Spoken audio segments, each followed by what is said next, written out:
Committee reports, legislative update, Mrs. Shorter. I have a very brief update. There are some things that we're watching. There's continuing discussions about whether or not our school districts are basically going to have those report cards in its, final sort of original state. There's some discussion about whether or not we're going to continue with that for another year, and I'm thinking that we are. As of right now, the report card is actually out there at the typical site, but I will tell you that we don't have grades. Those grades are now entered in as an NR, so it's not rated. They do have information about Ready for Success. Let me see, I've got a list of grades. There are different components, but you won't see a traditional letter grade. So we suspect that that is going to continue. So you can see graduation rates, you can see college entrance exams, the number of college grads that we had enrolled from Fairfield City Schools. You can see information about the third grade reading proficiency, but we don't have an actual grade. So they are actually continuing talks about Ed Choice and whether or not we're going to wind up going back to a system that's, problematic for public schools. So we're going to need to follow this closely. It's never over, never done until it's done. With Patterson Cup, we're hoping that we'll have some success with that. We're hoping that they will, eventually roll that out and you'll get a full vote on it. Right now, it's being looked at. I can't remember the exact bill, but Cup Patterson could be a good thing for public schools. However, at this time, the progress is still slow. It hasn't picked up with any abundance with having Mr. Cup be the Senate leader. We were hoping that it would be, but it still seems to be at that same kind of slow pace. So hopefully something will happen there. Right now, the conversations are really about how things are going to look moving forward with what we're going to be held responsible for. Are we going to be held responsible for grades for next year? Even though we've had such a truncated year, we've had so many schools with different plans, with hybrid plans, online plans. So we'll see what happens, but as of right now, I'm thinking that we're going to probably be held harmless for it. We'll see. That's it. That's great. Any questions for Mrs. Shorter? Of course, another big legislative update is that there's an election day coming up before our next board meeting. So please, everybody, go out and vote. Yep. Very important. Exercise your right as a U.S. citizen. That is true. Okay, Butler Tech update. We have a meeting scheduled for Tuesday, and at that time we'll be shared some information. There was a parent survey, student survey, teacher survey put out there as far as how is the hybrid model working so far at Butler Tech.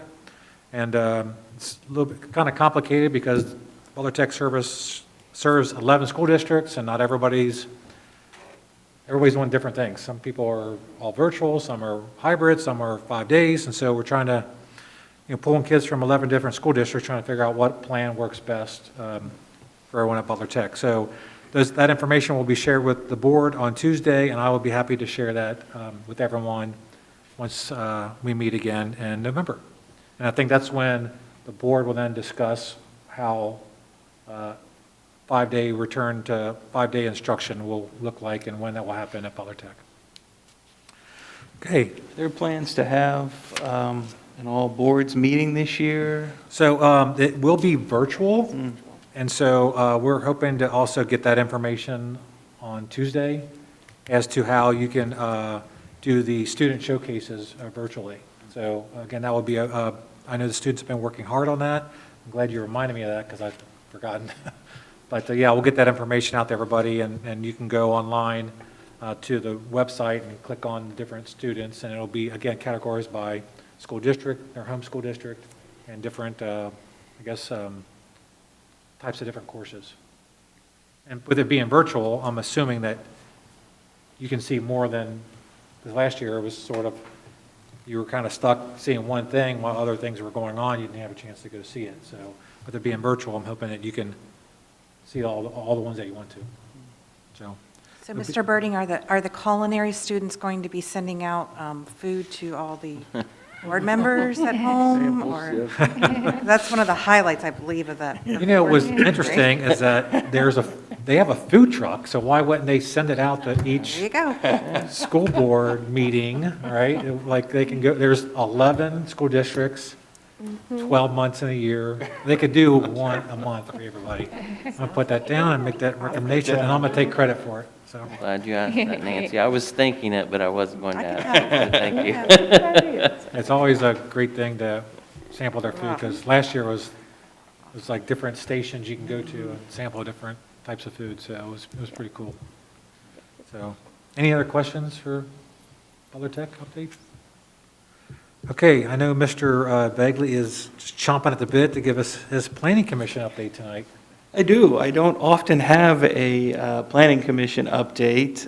Planning commission routinely looks at conditional uses and different things that rarely have a large impact on the district. But at last night's meeting, they talked about Fairfield Connects, which is a comprehensive connectivity plan for the city with sidewalks and bike paths. It's going to give access to parks, schools, and other points of interest throughout the entire city.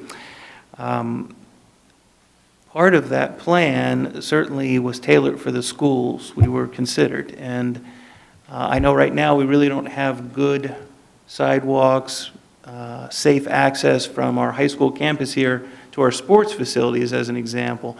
The football field, the track, the lacrosse and soccer field. So that's a part of the plan to improve that. And then, of course, a lot of our students have to walk here from different areas, and there really isn't a lot of sidewalks and safe passages along Route 4 and through Jungle Gym's property, and all of that's been worked into the plan too.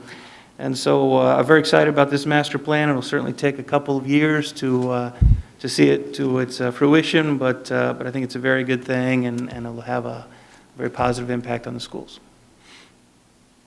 Great. Any questions for Mr. Bagley? I know that Mr. Wendling had talked about that at the State of the Community address.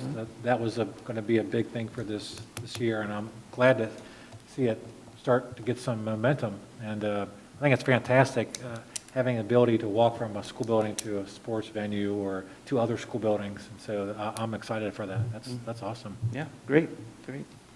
Okay.